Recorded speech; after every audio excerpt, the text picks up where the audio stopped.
We're going to start out first with a clip from Women in Blue, and then we'll start our discussion. 423 up and out north. 407. Dude. 405 traffic.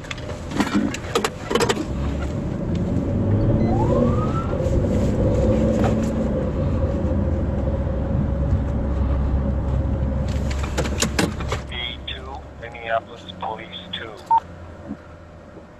Hi. Do you know why I'm stopping you? You can calm down. I see you're shaking. Just relax. Relax. It's all good. You should have waited, let that car go straight, and then you made your left-hand turn. That's what alerted me to you, okay? All right. Do you have a valid driver's license? I don't. Okay. But I was just dropping a friend off, and I was like, okay, fine. So that's why you're nervous? Yes. Okay. So I'm not going to take you to jail for not having a valid driver's license. That's for sure. Okay. Okay. Do you have any warrants or anything? I don't have any warrants. Anything in the vehicle that I should be concerned about?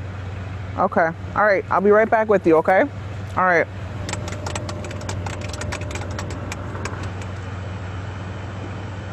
I'm not going to give you a ticket for the driving after suspension. I can't allow you to drive this vehicle, though, so you're going to have someone come pick it up. I'm not going to tow it either, okay? Have a better day. Yeah. All right. Like when I walked up to that guy, he was obviously shaking. I know that fear. Your heart starts racing. Even as a police sergeant, I still know what it's like to feel nervous when the police get behind me. I just tell people, don't be nervous. I don't want to add to the trauma.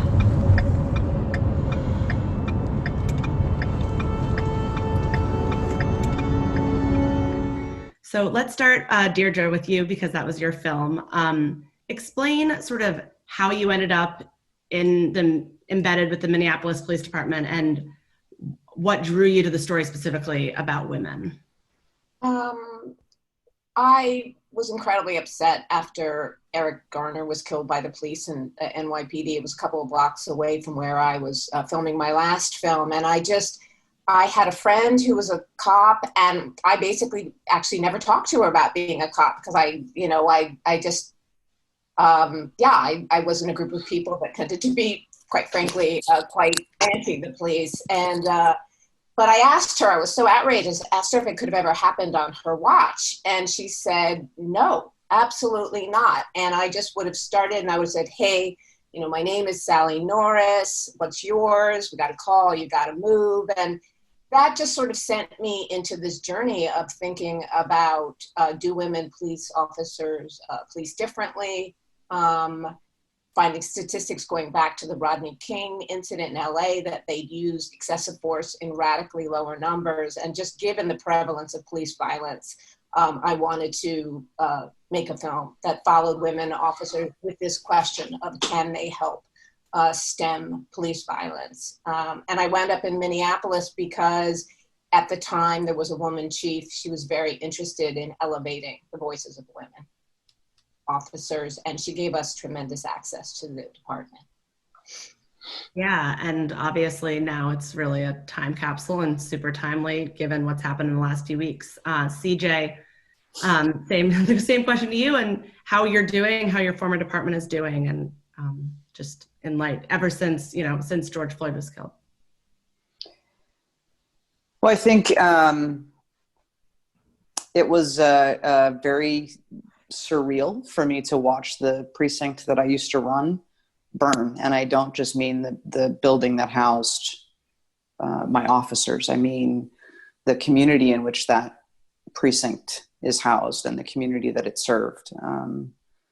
I have a great deal of affection for the folks that I worked with, both in the community and as officers in the 3rd Precinct. And so it's been a challenge. And at the same time, I completely understand the rage that the community feels as a result of George Floyd's murder. And it's a cumulative impact. It's not just the murder of George Floyd, but it's a series of things that have, I think, led Minneapolis to that place. And I am curious to see how they take the opportunity to do things differently moving forward, and excited about what that might look like.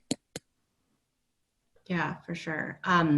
Mark, I want to turn it over to you. Our big overarching question for this discussion is, how do you create change in any city in America, especially these cities, and how do you create lasting change? Can you explain a little bit about Stockton and what you found there and the kind of changes that are happening there? Sure. Stockton was the ground zero for the subprime mortgage collapse in 2008. And it was the first major city in the United States to go bankrupt after that. So it was a city that had really hit bottom. And the same day, 2016, that Donald Trump was elected, Stockton elected a 26-year-old African-American as mayor, youngest mayor of a major US city in the United States. And he has gone about turning Stockton into a social policy incubator of sorts. The first mayor-led basic income pilot program, a Stockton Scholars Program to give every high school graduate a chance to go to college, a kind of controversial anti-gun and gang intervention strategy called Advanced Peace. So to answer your question, how does real change take place? That's exactly why I went to Stockton, to see if a city that had hit rock bottom could be turned around with a very youthful, really a millennial mayor and a network of change agents, which Jasmine, who is on the panel here, is one. And I would just say two things, just obviously the Minneapolis situation, the George Floyd situation has changed everything.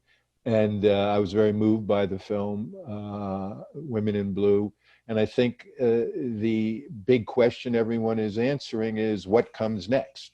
How do we change? If this really is a hinge moment where something fundamental is going to change, meaning systematic racism and structural inequality, it has to be a holistic approach. We ask the police to basically take care of every social ill that we have abandoned. And there's a 30, 40-year trend. And that has really got to change. So that is, I saw the seeds of that in Stockton. Yeah, I know you mentioned that the other day when we were talking, and I really love that line about how much we've asked the police to do. Jasmine, as one of those change agents, what have you seen in Stockton, and what have you seen most recently in light of the last few weeks? What has changed and what is still to come? Yeah, no, thank you. It's such an honor to be here first, and thank you. And it's an honor to tell Stockton's story. I think that one thing to know is that Stockton is one of the most diverse cities in the country. And that I think that the real reason why we've been able to really talk about change is, one, because of Mayor Michael Tubbs' leadership. And I think that for the first time, we're actually talking about, I think those who are most closest to the issue, what you'll find is that Mayor Tubbs grew up in Stockton, South Stockton. He grew up with a single mother. He grew up with the father who was incarcerated. He grew up in, a community that was, violent or underpaid schools. And so what we're seeing is that Stockton wasn't just ground zero for bankruptcy, but we were ground zero for the highest homicide rates in the country. We were the ground zero for the most illiterate city in this country. And to this day, we have made tremendous strides thinking of holistic approaches and actually having community leaders and stakeholders at the decision-making tables when we were drafting policy and thinking about what does it really look like for us to invest in our people. And I think Mayor Tubbs talks about it very well, is that talent and intellect are universal, but resources and opportunity are not. And I think that for so many young people in Stockton, we're seeing this uprising of youth saying, I'm not okay with living in a community and settling for this. I think that we're ready to be a part of the process. And we've seen that really happen in Stockton. And so it's just been great to see sort of the changes around what change could look like. And it's really people defining, what that looks like in our community. Yeah, I think that really came across in the film, and actually also in that clip we just saw of Sergeant White. I think so much about the story of both of these films and the changes that are happening in each of these places comes with empathy from the leaders, it seems, and trust. And I was CJ, talk a little bit about the importance of that and what can happen if it's lost. Well, I think that functionally the entirety of our criminal justice system relies on the trust that we can or do engender within communities that we serve. And police departments that don't have that trust don't function well. And, you know, you heard Mark talk about the fact that we've asked police to solve a bunch of societal ills. And ultimately, when communities don't trust the police to do the law enforcement things, then they certainly don't trust them when they're trying to do things that do address some of the other societal ills that we've tasked police with doing. And so I think, you know, ultimately the building of community trust, in my opinion, happens one interaction at a time. You don't build community trust by hosting giant listening sessions, in my opinion. I think you do it as Alice does, as you see Alice do in that interaction, by treating everyone that you encounter with dignity and respect. And that's what you see Alice do there. And I think that's the key to moving forward, is the ability to say, from a law enforcement perspective, particularly right now, the ability to say, we have not gotten this right a lot. And we have to be willing to stand up and say that, and to say, whether it was me as an individual police officer or not is irrelevant. The system has screwed this up, and we have to acknowledge that and frankly apologize for that in the communities who have been most detrimentally impacted by those kind of systemic issues, particularly in criminal justice. Jasmine, do you agree with that? And is it possible at this point right now, especially when it comes to law enforcement? You work with young kids, especially in some of their first interactions with the criminal justice system. How do you sort of fix what's broken? Yeah, I think that there's a lot to it. You know, we just had a conversation this morning with our school district police department. I think that when young people see them in their communities, they see them in their schools, oftentimes it can feel like a place of prison almost, you know, a place of that young people are criminals and that we need, you know, policing in our communities. I think that we really have to redefine what community policing looks like. I know that here in Stockton, we were one of six cities across the state who had a national initiative to talk about implicit bias and, procedural justice, and what that really looks like for us to reckon with this historic history of racism and white supremacy, and really the root of what law enforcement was created for.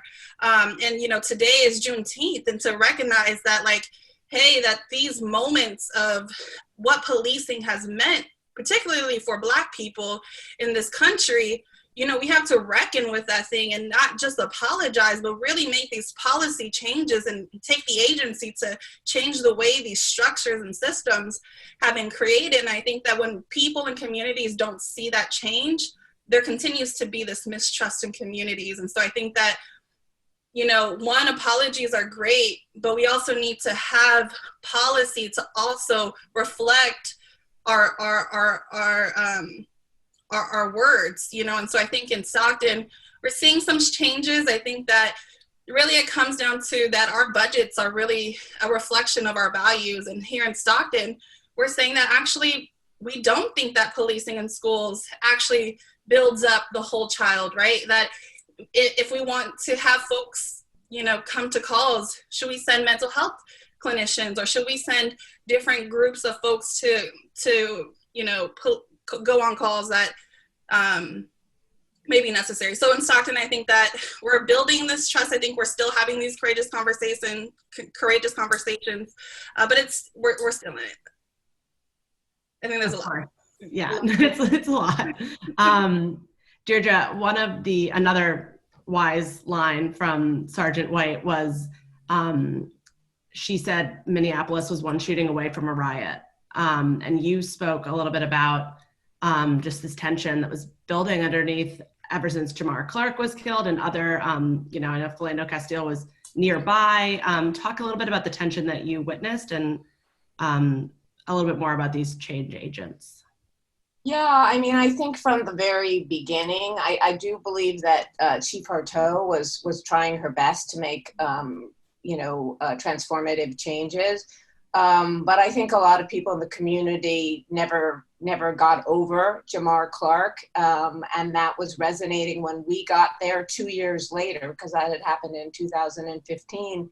And then 3 months after we got there, there was a high profile incident of a white woman, an Australian woman, Justine Damon, being killed by a Black officer. And when he was charged with murder, that just inflamed a lot of upset, because that was the first time an officer saw, you know, any kind of accountability. And here it's a, you know, a Black officer killing a white woman. And there were other shootings while I was there. Sometimes it was someone who had mental health.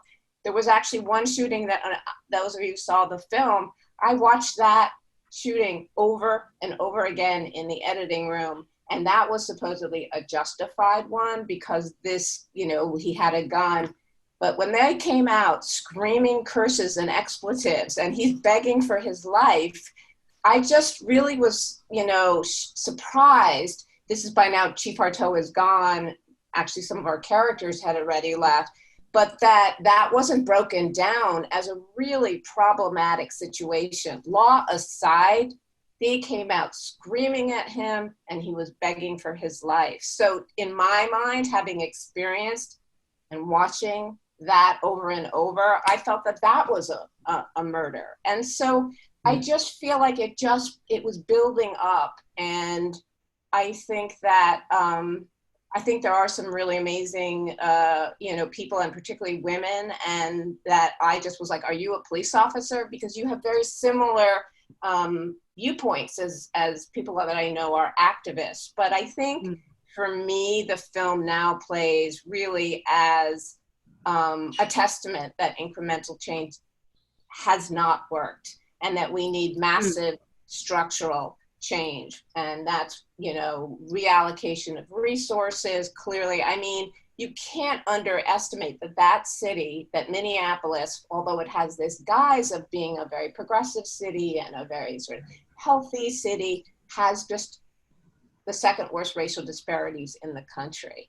Right. And, you know, that creates all sorts of who's getting arrested.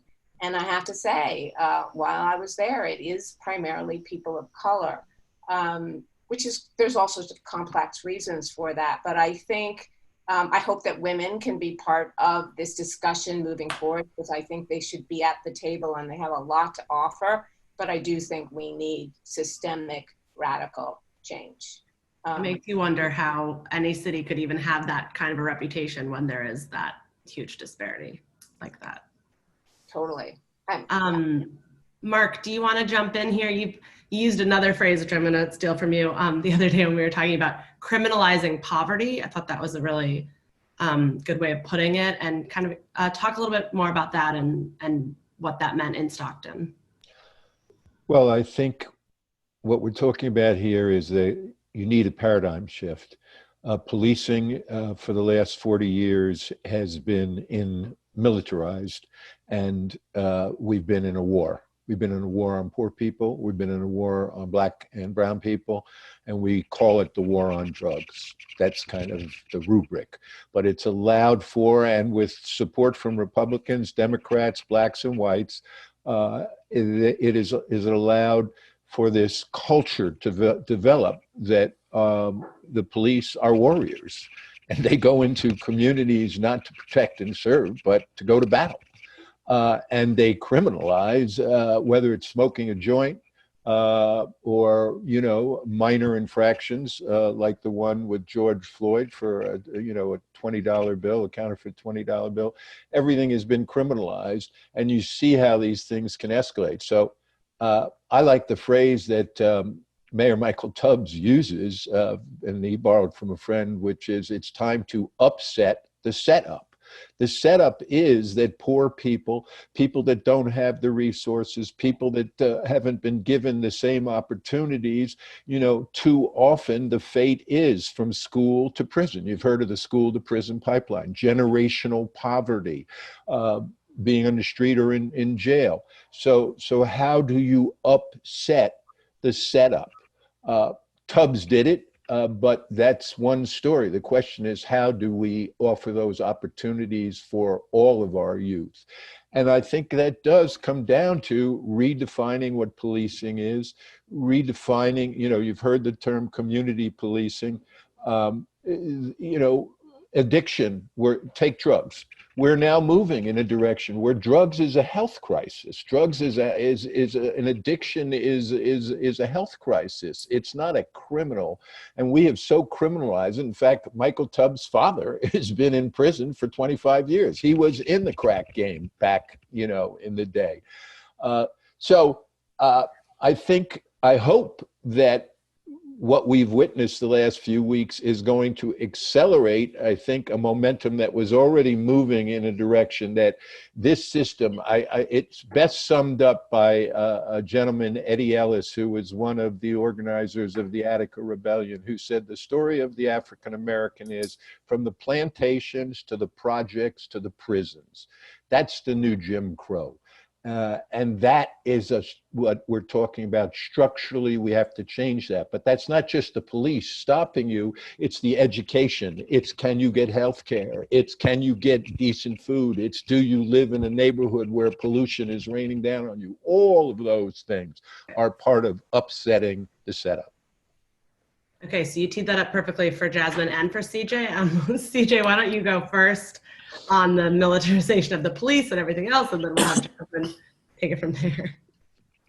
Well, I think a couple of things. The first is one of the things that Jasmine said relatively early on about the fact that the police are designed to do a certain thing. And I have a colleague who works for me in community corrections who says the system isn't broken. The system is functioning exactly as it was designed to function. And that's the problem. I think that's when you talk about incremental change doesn't work. I think that's part of why, because the system is continuing to do what the system was designed to do.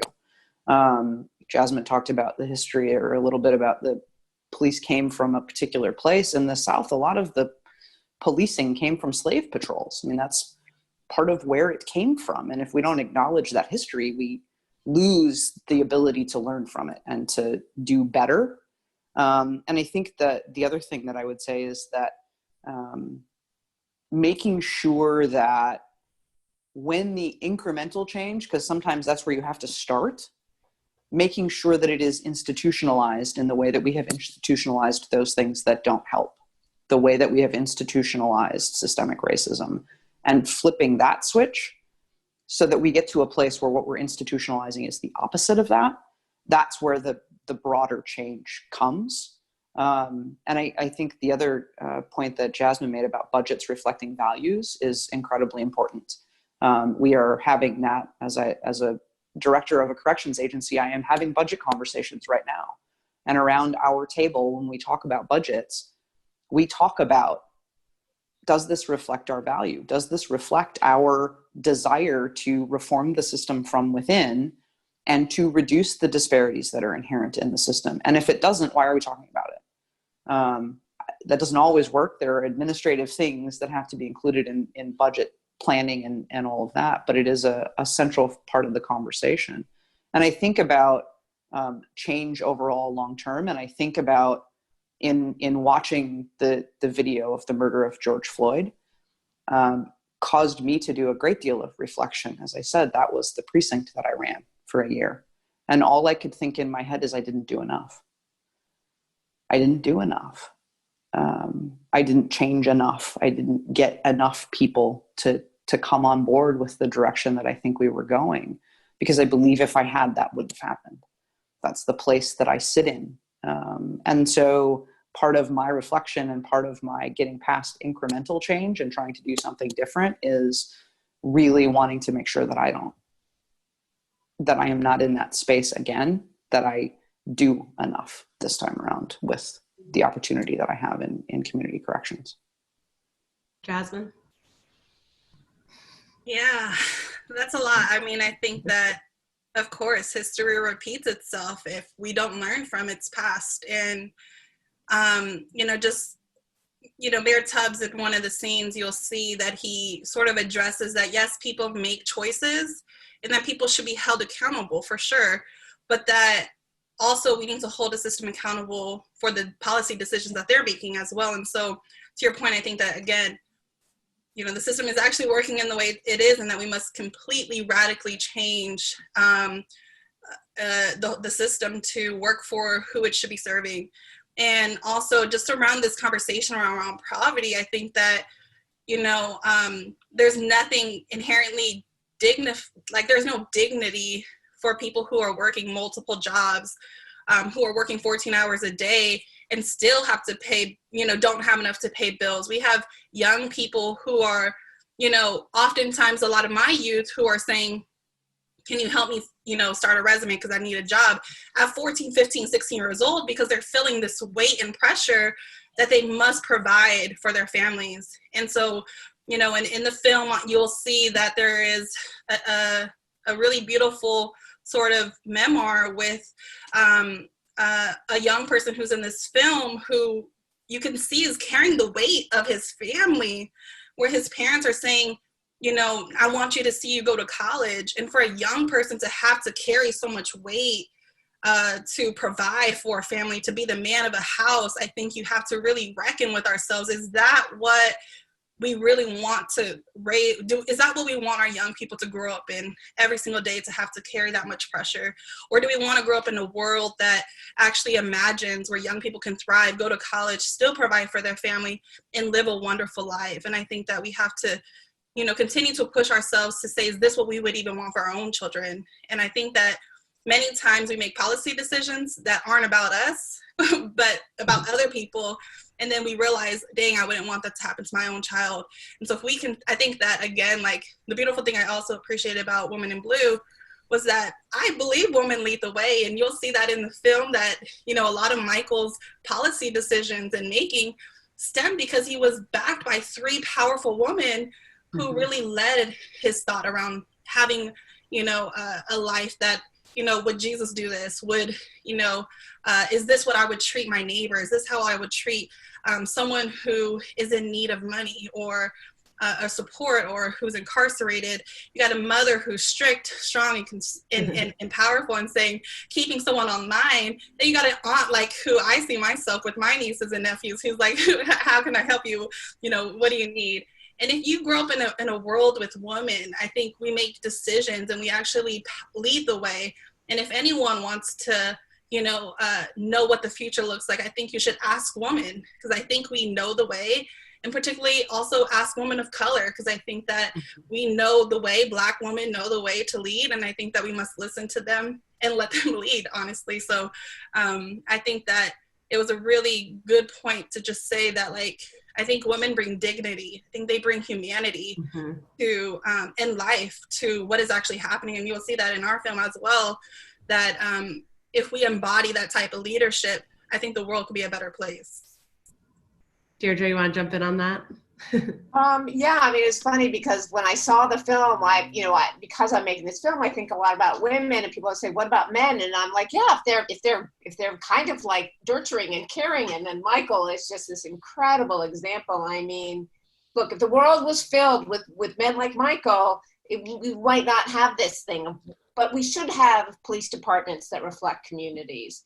And I think that there's something that Michael brings that is about having had the experiences he's had, and he knows them in intellectually, but also in his heart, what needs to happen to bring people up. And I think that is what, and I'm sorry that she wasn't available to be here today, but I think that's what Sergeant White brings, is so much humanity and so much understanding.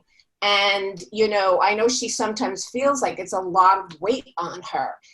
She wishes there were more people in the department, that she's sort of carrying this. And I think when you have a city with the kind of racial disparities that Minneapolis has, and you have 7 women of color in the whole department, there's something, you know, very, very problematic. And I think that that really begs the question of how do you change that? And there's a myriad of reasons. Also, women don't want to be part of public safety because it has a bad image and it hasn't been something that they want to be a part of. So how do we make it an institution that takes care of people in the ways that the Alices and the Michael Tubbs, and that I just, you know, I guess at the end of the day, I really think it's about compassion and care, and we need people in government and in all organizations taking care of people. Mark, do you have anything you want to jump in on this as well as we go around the horn? Well, I think one of the discussions I've had, you know, with some of the young people that have been part of the protest movement is, of course, okay, what do you do to affect change? And there's a lot of people that are disillusioned with voting. And of course, you know, we've got a major election coming up in a few months. What's attracted me to Stockton, to Newark, to Chicago, the places that I've been doing some of these films, is that on the local level, you can see how change works and you can see what makes a difference. You don't get lost in the ideological gridlock and, you know, that you see in Washington, D.C. So I would say there are three components. One is you need activists, you need organizers, you need change agents on the ground, teachers, mentors. That's huge. Two, you need a culture. Culture is huge. Culture from the local culture, like in the film we did, Edison High has a culture. It's got NFL players who are, you know, in professional football coming back to the high school, working with kids, mentoring kids. Sports figures are part of culture. We're seeing that now in them expressing, as Steve Jackson in Minneapolis. And then you have politics and local politics. And voting does matter, but it's not one or the other. It's all of those working together to kind of make some kind of change happen. So I just hope that in the fervor and passion, which I think is fantastic, and the activism, the organizing, we don't throw out the political side. That no, you can't expect. It's true. Obama was president, and some of these incidents happened. You know, this goes way back, but the politics can help seed the ground where activists and culture can then grow us in a different direction. So I just hope that the young people in Minneapolis and Stockton, et cetera, keep pushing for radical change, systematic change, but don't abandon this fall the idea that your vote matters. We've got some questions coming in from our audience. This one comes from Jocelyn. And I think it's good for you, CJ. Can you address the pressure, if it exists, for women police officers to take their cues from male police officers and behave like those officers? Has there been any evolution there as women become heads of department or as more women join police forces? It's a great question. I will tell you a story from when I first started with MPD.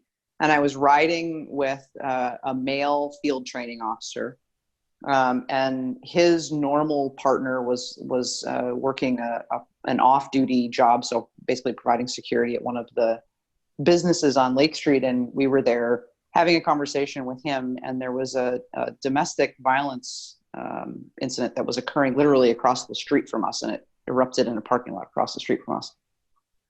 And I went running over along with these two male cops, and I got there first, which never happens. They had to have been letting me win because I'm slower than molasses in January.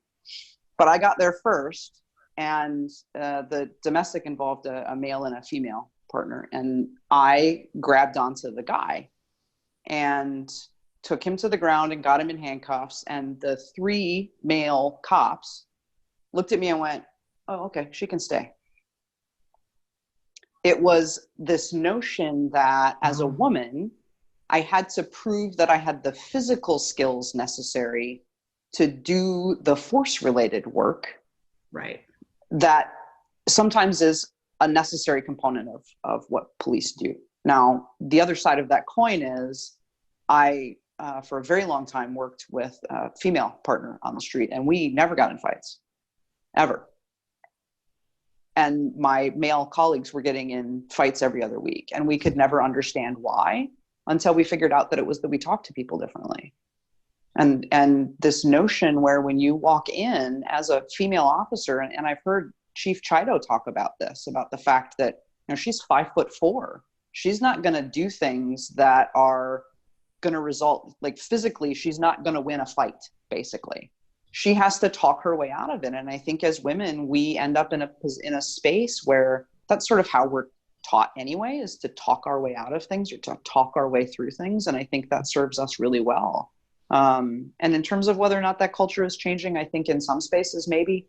But I think it is, you know, there's still not women police chiefs in major metropolitan cities. There's not, you know, I left MPD in part because I watched Janae leave and all of the women chiefs leave as well, and no one being given an opportunity to step into that place. So yeah, it's absolutely still there. It's different, but it still exists. Another question, this one is about Stockton. I think Jasmine, let's have you respond to this, from Thomas, has Stockton mostly rallied around Mayor Tubbs, or has there been any significant community issues or kind of like community opponents? And if so, how have you all kind of gotten people on your side, built a coalition in those situations? Great question. I think you'll see it in the film. I think that many people have really rallied around Mayor Tubbs' leadership. I think obviously, of course, we're not perfect. Our city's not perfect. Our leadership is not perfect. But I think that what you'll see is that most people do rally, and then you have, you know, a small group of people who are obviously, you know, who tried to, you know, attempt to recall Mayor Tubbs and brought in 0 signatures. You have a media who has really created a lot of anti-Blackness, language that is really perpetuated this discourse, I think, in the city when it comes to people who are, you know, reading particular messages. But for the most part, I would say that people are really proud of this leadership. I think that it's something that most people in the city of Stockton said, we've never seen a person in this community make significant impact with the limited time he's been in there. You know, he's been serving as a city councilman even previously before he became mayor between 2012 and 2014. And 16, and then from 2016 to now, he has became the mayor, and we've seen programs that we've never seen before, like Advanced Peace and Stockton Scholars, the Stockton Economic Empowerment Demonstration, and you'll see that many people are actually in support of a lot of these policies. And so, of course, not everyone's going to like everyone, but you'll see it in the film. I think for the most part, everyone supports his leadership. Mark, is that the same thing that you saw? I know you just made the case for voting in November and everything like that, but Stockton, on my mind, is almost like an argument for local control, you know? I wonder if you have anything to say about the issues maybe that he faced or the opponents he faced, or if you have any opinion about, is there any role, what is the role for the federal government here? Big question. Wow. Yeah, that's a big one, because I just read that Trump is threatening, demonstrators that come to Tulsa tomorrow with federal troops. So we'll see what happens. Look, there are definitely, in any political operation, there are opponents ideologically and opponents just on a personality level. In Stockton, I have to admit, I searched for some of the opponents to Mayor Tubbs, and there are some that are very vocal, but just lacked substance and a real point of view in terms of how to move Stockton forward. It wasn't like there was an alternative point of view being present. I mean, take this idea of basic income, because this is now not a really partisan idea. In fact, I mean, Andrew Yang obviously ran on this platform, and little did I think I'd hear Republicans talking about this, but in the wake of coronavirus, you know, in the world we are in now, people are talking about, yes, everybody's out of work. They need a basic income so that they can survive until we get a vaccine and we get back to normal. So I think the thing that Michael is kind of tuned into and that localism provides you is what is practical? What can we try? And what don't we have to go through huge bureaucracies to, you know, get certified? And a program like the basic income program in Stockton, where by lottery people were chosen and get $500 a month, that can make a real difference in people's lives. You think $500 a month? No. But I have to say that was an eye-opener for me to see, yeah, I can get childcare. You know, I can move out of a house. I can get a car. I can actually go pick my kids. I mean, there's so many things that you wouldn't think $500 could make a difference, but it can make a profound difference. So there's an idea, private money with public servants working together. It's not necessarily ideological, because resistance to that concept of basic income actually comes from conservatives who say, oh, it's going to make everybody lazy, nobody's going to want to work. And it comes from left and labor leaders who say, oh, it's just an excuse. We're not going to pay people a living wage. We're just going to give them a basic income. But Michael's point, and the point of the program, and why I think it's so important, is let's see how it works. Let's see what it does. Let's see if it can, and let's let the recipients chosen by lottery make the decisions of how they use the money, because of course everybody was afraid, oh, they're going to buy alcohol, they're going to buy drugs, they're going to gamble, they're going to waste the money. And at least the data I've seen to date disproves that totally. The number one thing is food. That is the number one thing that people use this money, especially now. So yeah, I forgot the question. All good. Deirdre, we have another question. I think this is good for you, from Daniel Moss. Do you think the removal of qualified immunity for police officers could be realistic? And if so, do you think it would make a significant difference in increasing accountability for officers, especially those involved in shootings, officer-involved shootings? Yeah, I mean, staying in the lane that I think I can speak about more clearly is about the fact that the union has prevented any kind of accountability.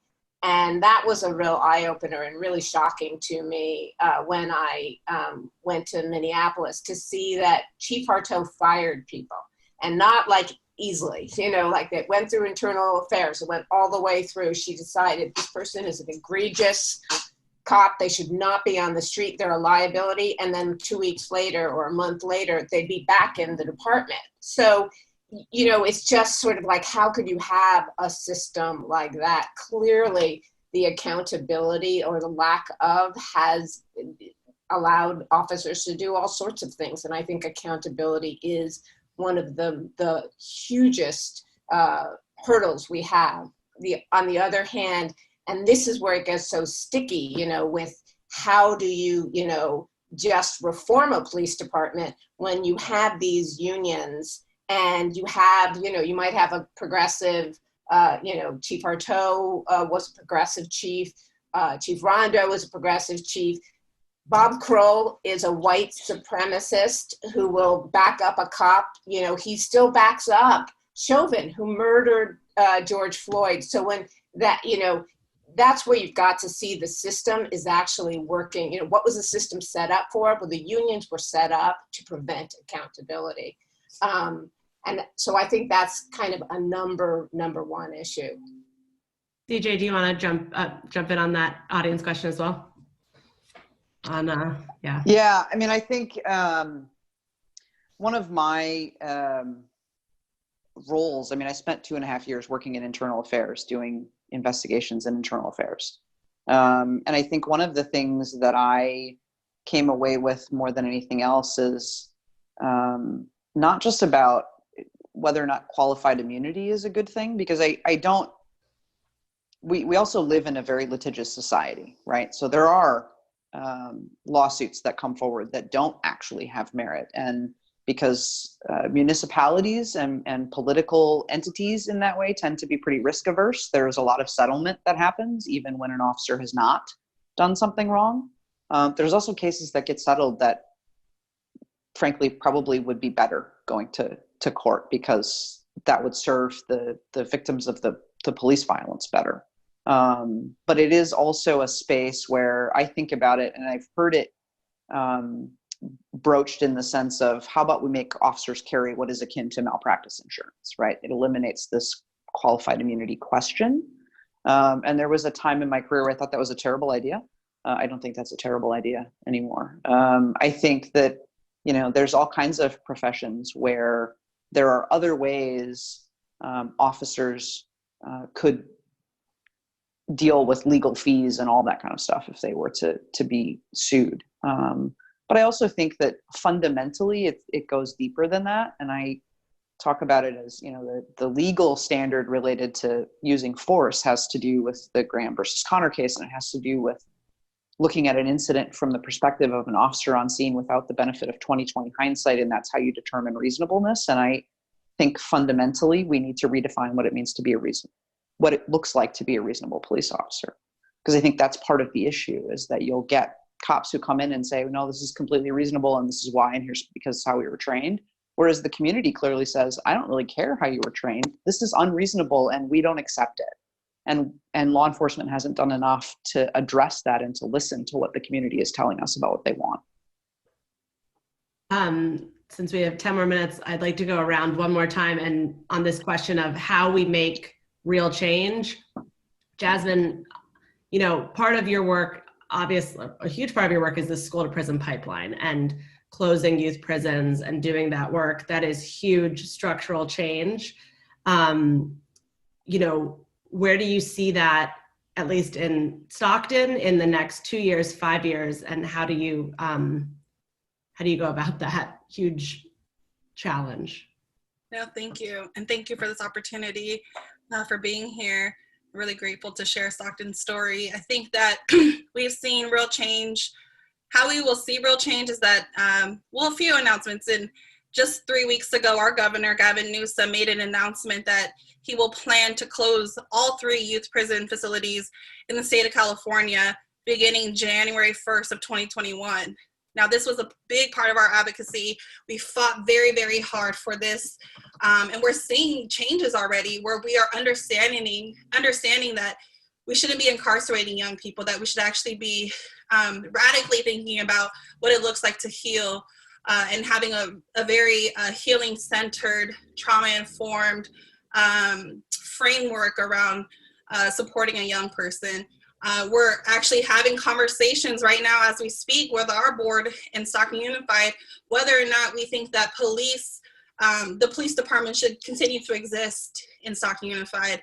And I think that we're hearing from majority of the community that this is a budget value, that we should actually be looking at hiring more counselors. The fact that we have in our schools 1 to 1,000 ratio for a counselor, and the state national average is 1 to 250, I think absolutely we're making changes to say we absolutely need these other things in place versus having a law enforcement officer who's appointed to majority of every single school on site.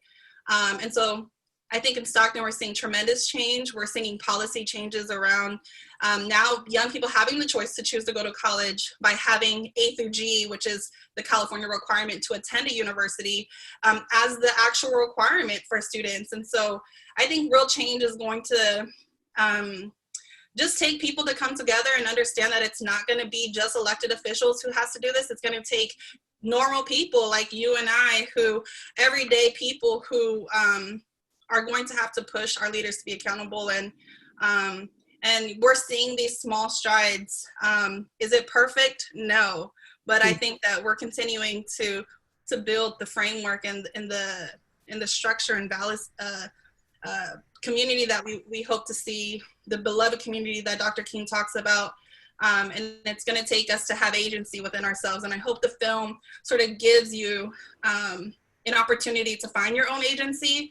to make change in your own community, because it could take a normal person like you and I, and your past is not your, you know, it shouldn't be the end. And you'll see that in the story, hopefully, where young people and those who have second chances are actually the people who are changing our own community. So that's all I have to say about that. So you're not going to run for mayor yourself? No. You're already on the mural. It's like, you know, why not? Mark, do you want to take it from there? Well, getting to your earlier question about Washington, I think we're ready for a new social contract. That's what we're all talking about here when we talk about structural change. And this crisis, hopefully, out of crisis comes something new. Now, I think the struggle for the next matter of years really is going to be between whether we evolve and move forward with a new social contract that expands our concept of the common good. And we've seen this with the essential workers, and police are essential workers, and fire, and nurses, and doctors, and people that are running the food stores. And yet we know that right now, many of them are, and teachers are in line to lose their jobs because states don't have the money. And Washington right now is not yet inspired to do a third round. So out of the Depression came the New Deal. Out of the civil rights movement came, the anti-poverty programs, the civil rights movement. And what we've been living under, and from my personal view, is out of the malaise and the recession of the 70s came this idea: government is not the solution, it's the problem. The marketplace will, provide the answer. Get rid of government, get rid of regulations, let the market do its miracles. I hope we are at the end of that 40-year cycle, and that this is the beginning of a new cycle where we realize you need government. Look at this pandemic. You need some common defense, security, and the way we define what we have government for: our health, our wellness, not just our wars, our military. So but I feel that is a struggle that for the next 10 years, 20 years, we're going to be fighting. And I think Jasmine really summed it up in the film, Stockton on My Mind, when she asked Ayanna, how do you know when the work is done? And Ayanna told her, when you die. This is a lifetime journey. This is not 1 day's protest, 1 month's protest, 1 day voting, 1 election. It's committing for a lifetime. And I appreciate being on the panel and was inspired by the film that Deirdre did and CJ. And I just feel there needs to be more. And one of the things I'm sure as filmmakers we've all run into is, oh, you're just trying to make an advocacy film, or politically correct, or who's going to watch it, or that's boring. And that drives me crazy, because I think that this theme we're talking about, change, that's the essence of the human experience, is how you change things. That's the essence of drama. And if there's conflict and drama and everything you can ask for. So I see that as the journey ahead. Thank you. Deirdre. I'm unmuting myself. There's a helicopter here because I live near the Barclays Center where there's a protest. But, I think there's an activist who works in care that I really love, Ai-Jin Poo, and she said the other day, every several generations, there's an opportunity for real change. And I'm it's scary to think that maybe this is the moment, but I think so much is happening right now. And I think people are taking to the streets. And I think that these inequities, and this has been here for a long time, and now people like Jasmine have been on the ground working, but now it's sort of all being pulled up, and we're all seeing the level of inequities and the levels of systemic racism. And it's not, it's not just policing. I run a department in a city college. It is so underfunded. Everybody's talking about, we want young filmmakers of color. Well, we have the young filmmakers of color. What we don't have are any resources, any. And so I just think it's about resources and repositioning and thinking about caring for people. I know that sounds almost, silly, but we live in a society that has not taken care of so many people. And I just have to say, I loved Stockton on My Mind because it's a love song to what you all are doing in Stockton and to the power of change. I think what's, for me now, Women in Blue it's a story of people who were trying to create change, but I don't think that society was necessarily helping them. And I think that now we can all call a murder a murder, and we can all see that we need systemic change. And those in the system who want to be part of the change, the people like CJ, I think fantastic. And if you don't want to be part of the change, I feel like you need to be weeded out, because I really hope that we do have another kind of New Deal, a Green New Deal. And I'm very cautiously optimistic, but thank you, Mark and Jasmine. It was the film, it was very uplifting. And I think we need to be uplifted and to remember that, a lot of hard work can pay off, and you can see that it has in Stockton. CJ, I'll let you have our final words here. I think real change comes from people who are willing to be brave, to stand up, to not be silent. And I think it comes from fundamentally changing who we reward and rewarding those who demonstrate compassion and empathy and care, and putting our money where our mouth is. And that means not spending money to further militarize police departments. It means spending money somewhere else.